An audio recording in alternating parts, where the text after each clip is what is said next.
This is the Livingston Stone Draw the Life video. Livingston Stone was a minister turned fish cultivist in the 19th century who worked to preserve fish farms for salmon populations through hatcheries.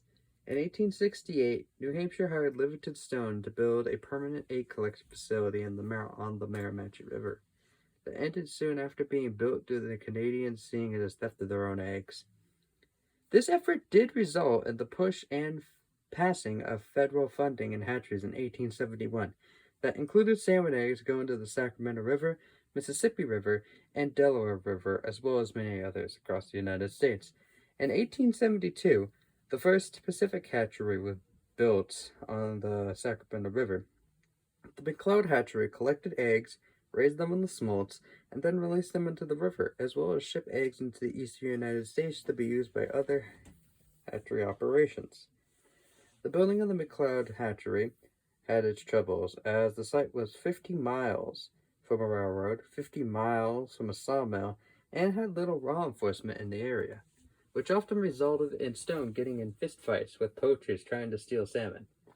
The McLeod hatchery, in the first 11 years of its operation, stripped 30 million eggs and shipped them to the eastern United States, such as Maryland, Virginia, and Wisconsin, as well as New Zealand, Hawaii, Holland, Russia, Denmark, Germany, France, and Australia.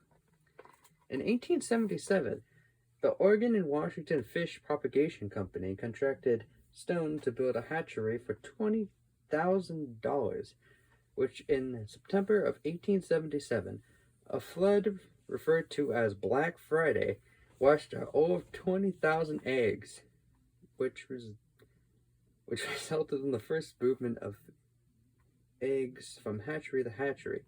2,000 eggs from the McLeod hatchery to the Clackamas hatchery. In 1889, Stone and a group of scientists went from California to Alaska, where Stone gained perspective on how developing land was ruining all salmon habitat.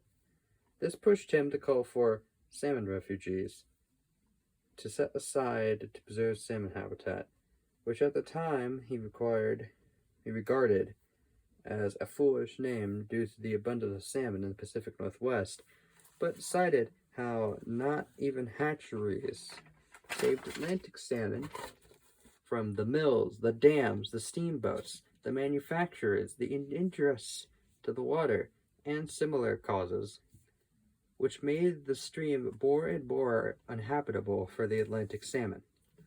In 1892, on Christmas Eve, President Benjamin Harrod made Afoganac Island and its rivers protected from Stone's request, shutting down commercial fishing in the rivers and surrounding water. This restriction was lifted through the White Act in 1923.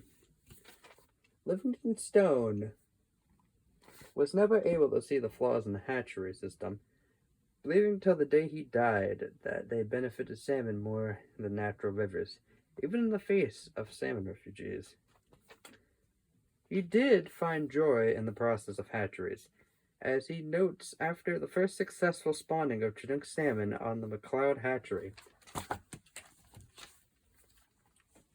that the thrill of excitement that tangled to our finger ends when the first saw the little black specks in the unhatched embryo, which told us that our egg sacs was alive. This was one of the dearest sights on earth to us. Then, we can hardly believe that such a commonplace matter-of-fact affair could ever have stirred our feelings and our imaginations as it did. Once when the sight and sensations were both new, and the world of promise before us was untried and unknown.